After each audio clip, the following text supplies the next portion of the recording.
Hello दोस्तों, virtuous channel में आपका स्वागत है। कल जो एक न्यूज आई है एसबीआई की, सर्किल बेस्ड ऑफिसर सीबीओ का जो नोटिफिकेशन का जब से चर्चा में आई है, उसके बाद आप लोगों की काफ़ी क्वारीज हैं रिगार्डिंग एसबीआई पीओ 2020 के नोटिफिकेशन को लेकर कि वो आएगा नहीं आएगा, और बड़ा आएगा छोटा आएगा, और ये सीबीओ क्या एक नई चीज़ कहाँ से आ गई। तो ऑब्वियस है, चीज़ नहीं है, बिल्कुल नई चीज़ है। और आप इसका डिटेल देखें तो कुछ आप खुद जज नहीं कर पाएंगे कि या क्या वो एक्सपीरियंस लोगों को लेना चाह रहे हैं।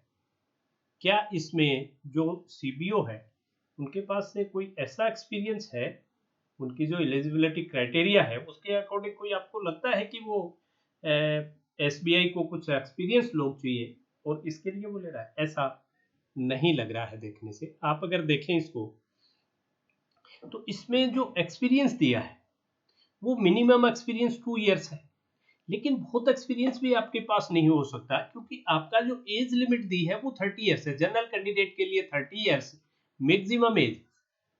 जनरल कैंडिडेट का अगर अपने चर्चा करें तो मैक्सिमम एज आपने दी है 30 इयर्स, राइट। तो 30 साल जब आपने एज की लिमिट दे दी तो बहुत एक्सपीरियंस लोग तो वैसे ही पार्टिसिपेट नहीं कर पाएंगे। मिनिमम आपने 2 दे दी तो जस्ट आपने जिन बच्चों ने प्रोबेशन क्लियर किया है उन्हीं को ले रहे हो आप, राइट। और ये भी दे दिया कि the experience as an officer, और वहां भी एज ए ऑफिसर ही एक्सपीरियंस थी। और जो भी आपके शेड्यूल्ड कॉमर्शियल बैंक है आरआरबी, तो आपके पास से फिर एक तरह से आप कहाँ से ले रहे हो इंटेक? आरआरबी ज्यादा उम्मीद तो आप आरआरबी से करोगे, क्योंकि इसमें एक लोकल लैंग्वेज का फंडा अलग से आ गया। देखिए, आप लोकल लैंग्वेज की भी इन्होंने कंडीशन डाली है कि आप अपने स्टेट से बाहर से अगर फॉर्म फिल करते हैं, अपने स्टेट से बाहर से फिल करते हैं, तो ये ओबियस है प्रोफिशिएंसी टेस्ट से भी गो थ्रू होना पड़ेगा। क्योंकि अभी उसका डिटेल मैंने नहीं देखा, लेकिन इसमें अगर मैं देख रहा हूँ, candidates applying for vacancies of a state have to produce 10 to 12th standard marksheet certificate और evidencing having studied the specific local language of the applied state as on the subjects। तो इसका मतलब प्रोफिशिएंसी टेस्ट का भी हो सकता है, option नहीं हो, आप उसी स्टेट से फॉर्म फिल कर सकते हो जिस स्टेट से आपके पास है डॉक्यूमेंटेशन। तो ये तो बिल्कुल एक आप ये माने कि रीजनल भर्ती टाइप हो गया पूरा ही। तो इसमें जो स्टेट्स कवर हुए हैं, अच्छा एज भी 30 तक की है, बहुत एक्सपीरियंस भी नहीं। तो एक तरह से आपने वहाँ के आरआरबीज के जो है जो एज ए पीओ स्केल 1 लगे हुए, आप उन्हीं को तो टारगेट किया। और कौन आएगा आपके पास बताइए इसमें? जो आईबी दूसरे शेड्यूल्ड कमर्शियल बैंक है वो भी, क्योंकि बहुत बड़ा गेन नहीं है, बहुत बड़ा गेन नहीं है। दूसरा ये राइडर लोकल लैंग्वेज का भी हो गया, तो आपकी काफ़ी आप ये देखें तो कौन फाइंड हो गया, एप्लीकेंट्स कौन फाइंड हो गए काफ़ी, उतने ज़्यादा आपके पास एप्लीकेंट्स नहीं रहे। हो सकता है एग्जाम की ज़रूरत पड़े, हो सकता है एग्जाम की ज़रूरत ना भी पड़े, राइट। सीधा इंटरव्यू से ले सकते हैं कि बहुत ज़्यादा फॉर्म नहीं आए तो। और इसमें लेकिन आप देखें तो अगर आप अपने जो मेन चर्चा थी एसबीआई पीओ को ले, और साथ ही चलिए एक बार छोटी सी चर्चा इसी पे और करते हैं, फिर वापिस आएंगे। वैकेंसीज आ गई, क्लियर कट आपको स्केल 1 दिया हुआ है, इसमें भी कोई इफ एंड बट नहीं है। और एप्लीकेशन फी चलिए वो छोड़ो, note about 30 years age on age की eligibility, graduation in any discipline with minimum 2 years experience officer, ये भी हो as a officer. Short listing और इंटरव्यू चलिए ये जो भी होगा, लेकिन अगर अपने सैलरी का भी देखें तो 23,700 at the start of the scale plus 1 increment for each completed year of service rendered in officer cadre in the scheduled commercial bank and regional bank as on एक 8 भी। अगर आप 2 साल सीनियर कोई आएगा तो उसको 2 इंक्रीमेंट देंगे। आप देखें कि एसबीआई पीओ को भी 4 एडिशनल इंक्रीमेंट है 23,700। तो आप पीओ से किसी भी एंगल में पीओ से एज नहीं है, पीओ से एज लेके भाई कोई 10 साल सीनियर जो होगा वो तो 30 क्रॉस कर चुका होगा, वो तो वैसे नहीं आएगा। और जिनके पास 2 3 4 साल का 4 साल तक का भी एक्सपीरियंस उनके है, तो उसकी सैलरी पीओ के एट पार हुई। भाई यहाँ आप एडिशनल इंक्रीमेंट का कहीं कोई जिक्र नहीं है। हो सकता है आगे डिटेल में ये आ जाए कि जो एडिशनल 4 इंक्रीमेंट्स मिलते थे, in addition to that 1 increment per year और दिया जाएगा। ये भी हो सकता है, मे भी पॉसिबिलिटी है। बट आप देखें तो मोर और लेस पोस्ट वही है आपकी। तो एक चीज हो सकती है, मैं ये I am not sure about that, but एक कि जैसे बार बार जो लोग सर्विस छोड़ के जा रहे हैं, फिर रिक्रूटमेंट में जो भी एक रिक्रूटमेंट प्रोसेस है आप देखिए, उसमें कितनी वेटलिस्ट भी आती हैं, फिर भी वैकेंसीज काफ़ी खाली रह जाती हैं। इसमें ये जरूर है कि तो इन्होंने हो सकता है कि एक एक्सपेरिमेंट के तौर पे एसबीआई ने ये किया हो, और इसमें जैसे जो बच्चा ऑलरेडी 2-3 साल पहले वो जॉब लगा, कहीं भी आरआरबी में लगा और लगा, किसी और दूसरे बैंक में लगा, और वहाँ 2-3 साल काम कर लिया, फिर वो इंटरव्यू या रिटर्न जैसे भी प्रोसेस करके यहाँ उसने ज्वाइन किया, तो उसकी जॉब क्विट करने की पॉसिबिलिटीज आई थिंक काफ़ी रिड्यूस हो जाएगी, इसमें कोई शक नहीं है। फर्स्ट, सेकेंड, आपने जिस दिन उनको रिक्रूट किया उसी दिन वो आपके काम के बंदे होंगे। 2 साल से ज़्यादा जो प्रोफेशन क्लियर कर चुका है, उसको आपको ट्रेनिंग और इन हल्की फुल्की ट्रेनिंग आप दे दीजिए। भाई 15 दिन की अगर आप ट्रेनिंग दे देंगे कि जो जिस बैंक से जिस पोर्टफोलियो उसके पास रहा है उससे जो डिफरेंस एसबीआई में आप उनका दे दीजिए, बाकी तो वो डील करना उसको आ गया। तो एक तो आपको वो आप पे लोड कम रहा, दूसरा कि वो जॉब छोड़ेगा इसकी पॉसिबिलिटीज आई थिंक रिड्यूस थी। अब इसमें देखिए, क्योंकि ये पूरे उसमें नहीं है, पूरे आपके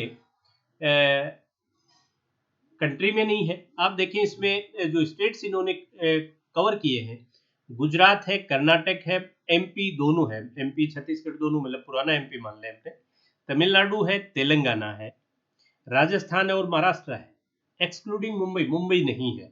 लेकिन इसमें देखें कि ये वो स्टेट्स हैं जो अच्छा खासा वॉल्यूम देते हैं, इसमें कोई शक नहीं, अच्छा खासा वॉल्यूम देते हैं वही स्टेट, लेकिन सब नहीं है। जैसे आप अगर इस टाइप से देख, इस तरफ चले, यूपी का कोई पार्ट नहीं, जो पुरानी यूपी थी वो नहीं है, बिहार नहीं है, देन आपका नॉर्थ ईस्ट पूरा नहीं है, वेस्ट बंगाल नहीं है, उड़ीसा नहीं है, फिर आप अगर इसमें चलें नॉर्थ में तो जे एंड के, पंजाब, हिमाचल, कुछ ने ये वाला पोर्शन भी पूरा इससे गायब है। यहाँ सिर्फ तेलंगाना और तमिलनाडु है, आंध्रा नहीं है, केरला नहीं है, कर्नाटक है ओबियस, कर्नाटक, तमिलनाडु, तेलंगाना है, लेकिन आंध्रा नहीं है, और केरल भी उस साइड से नहीं है। तो ऐसा नहीं है कि पूरा स्टेट कवर हो गया, वैकेंसीज अच्छी खासी है, वैकेंसीज अच्छी है, लेकिन काफ़ी पोर्शन खाली है।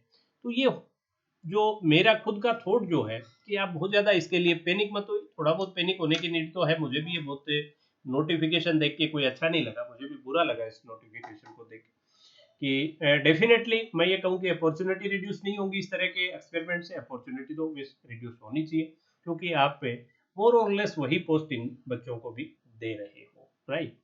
बट इतने स्टेट्स में भी इस लेवल की 3850 वैकेंसीज निकालने का मतलब कि कुछ वैकेंसीज एसबीआई के पास अच्छी खासी है, और जो स्टेट बच गए वो भी काफ़ी बड़ा वॉल्यूम है जो आपका बच गया। जैसे आप नॉर्थ ईस्ट पूरे का पूरा बच गया आपका, उड़ीसा और बिहार, पुराना बिहार, देन आपका वेस्ट बंगाल, फिर ये चलिए यूपी बहुत बड़ा ये अपने आप में हो गया, फिर आपका हिमाचल और पंजाब, जे एंड के, और ये पोर्शन भी काफ़ी है। साउथ में भी एक दो दो स्टेट साउथ के भी बच गए, तो काफ़ी है। और मुंबई भी महाराष्ट्र में इन्होंने एक्सक्लूड किया है, तो है, ये नहीं है कि वैकेंसीज की गुंजाइश नहीं, आएगा डेफिनेटली, एसबीआई का नोटिफिकेशन भी आएगा, आप पैनिक कतई मत होइए।